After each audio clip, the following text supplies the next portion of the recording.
Reed Sheppard recently closed out an incredible season as a freshman for the Kentucky Wildcats.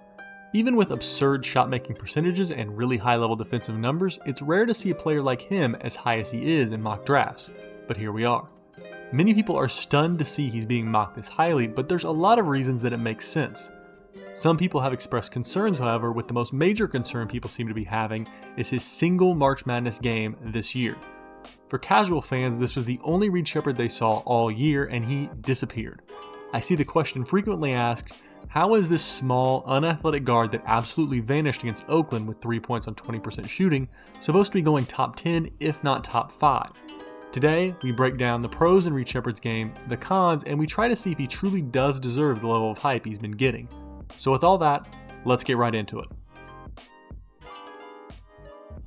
After doing numerous other scouting reports, I gotta say, it's nice to actually cover a player that can shoot the ball for once in this draft lottery. Every single player I was covering felt like, this guy can't shoot, but maybe he'll be able to eventually. Sheppard is not that. Sheppard can shoot. 52% from 3 on pretty high volume as a freshman, that's phenomenal. Now, the mock drafts pretty much have his shooting baked in because him even being partially viable as an NBA player, he's going to have to be a high-level three-point shooter, and if he's drafted top 10, whoever takes him is doing so with the expectation that he will be elite around the perimeter, and for what it's worth, it would be shocking if he wasn't. Everything about his shot screams high-level shooter in the NBA. Super quick release, incredibly consistent mechanics, elite range, and obviously the aforementioned high efficiency as well.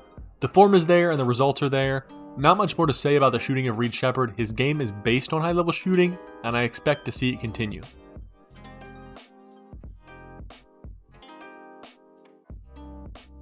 Now, as a shot creator, Sheppard is fine, but it isn't something he stands out at. You really want to see a good bit of improvement here if you expect Sheppard to take that next step up and become an elite level point guard. He lacks a lot of the traits you want to see in a high level ISO, create for himself type player. He is small and he's not overly explosive. Now, we've seen guys like that who are able to produce at extremely high level as shot creators, guys like Trae Young and Steph Curry, but both also have pretty phenomenal handles. Very creative ball handling can bridge the gap that's created by high-level athleticism, and Sheppard doesn't have that super creative handle that some other guys have. He isn't a bad ball handler, he's pretty secure with the ball, and he makes generally good decisions, but he doesn't have that bag of moves you typically see in high-end undersized guards. He pretty much is a very traditional, simple, single crossover and drive, then take a shot or kick it if the shot isn't there. Now, there's nothing wrong with that necessarily, but it is a determining factor in the high-end potential of Reed Sheppard's game. If he doesn't develop the ability to break guys down in a 1v1 setting, it's hard to see superstar potential. High-end starter potential and elite off-ball threat? Absolutely. But there's some things you need to see in the shot creation game to project him at the high end that I haven't seen yet. That doesn't mean he can't do it, however. Finishing is another aspect of Sheppard's game where it's difficult for me to project him as elite at the NBA level. He lacks, again, the high-end strength or athleticism it takes to be considered a true downhill threat who's just consistently punishing defenders in the paint. But as far as everything else goes, he does a very good job. He's impressed me on numerous occasions. He's not a bad finisher at all. He has good touch with both hands and he loves the floater game, and even in lacking that size and strength like some bigger guards in this draft like Stephon Castle have, he still showed the ability to take contact and finish pretty consistently. I project him as much of an outside-in player, the type of guy that on his own isn't spectacular at getting the basket, but he has that dynamic in his game just enough to be dangerous, and because of high-level ability to shoot, it should theoretically cause defenders to over-pursue around the arc and play up too tight on him, giving him the chance to drive around and finish. His shooting really benefits him here as a finisher, allowing him to have some looks that he very likely wouldn't be getting if he wasn't as high level of a shooter as he is. Sheppard's really a solid playmaker. Is he the best of the draft? I wouldn't say so. I give that distinction to Nikola Topic personally, but Sheppard is up there, and he gives you a lot to like as a distributing point guard. The first thing to mention is his court vision and general intelligence. He frequently sees plays developing before they happen and passes guys open instead of just passing to an already open man. It's a key indicator of a player who's going to have some transferable skills as a playmaker. Additionally, his playmaking excels both in transition and in the half-court game. You do regularly see him make passes that you didn't expect to work but somehow end up in the hands of an open shooter. All in all, no matter what role he ends up playing in the NBA, his passing game is going to be a major asset. As a lead, ball-dominant point guard, obviously that playmaking is going to be key in setting up his teammates on a consistent basis.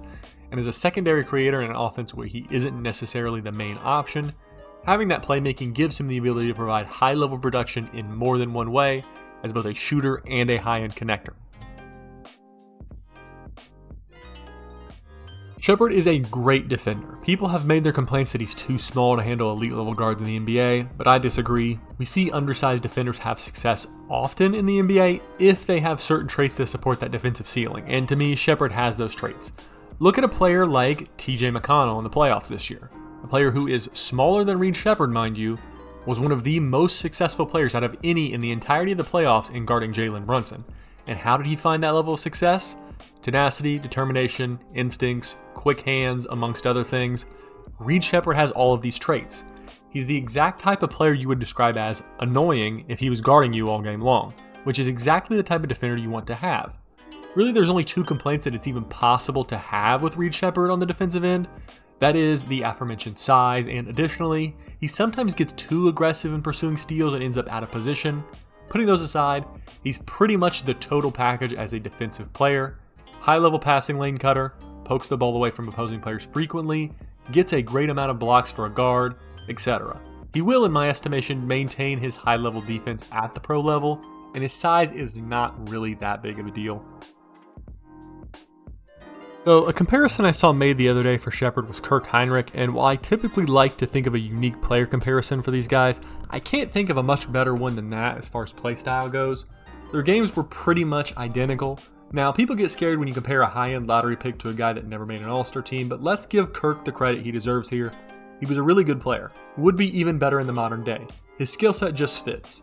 High-level shooting, lockdown defensively, quality playmaker are the three major traits that Sheppard's game is built on, and the three major traits that Hinrich made a career out of.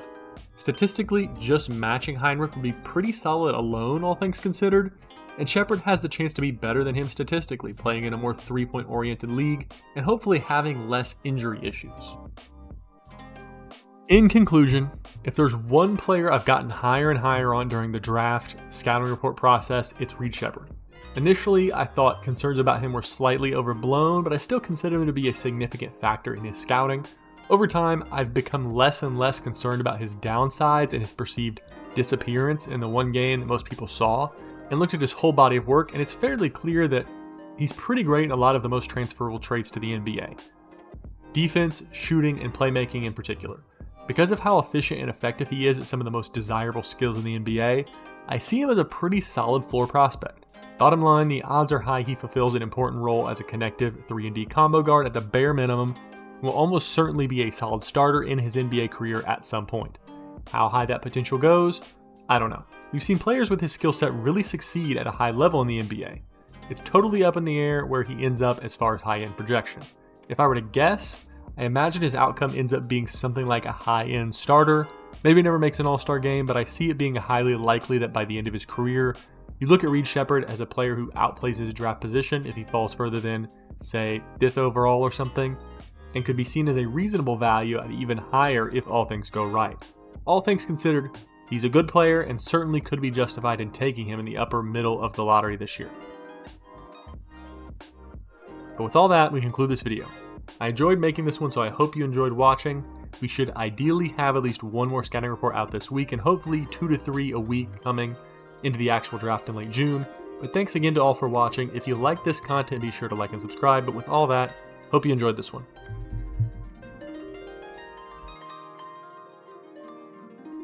Hey, thanks again for watching this video. If you like what you saw, go ahead and click on one of these videos here to see more.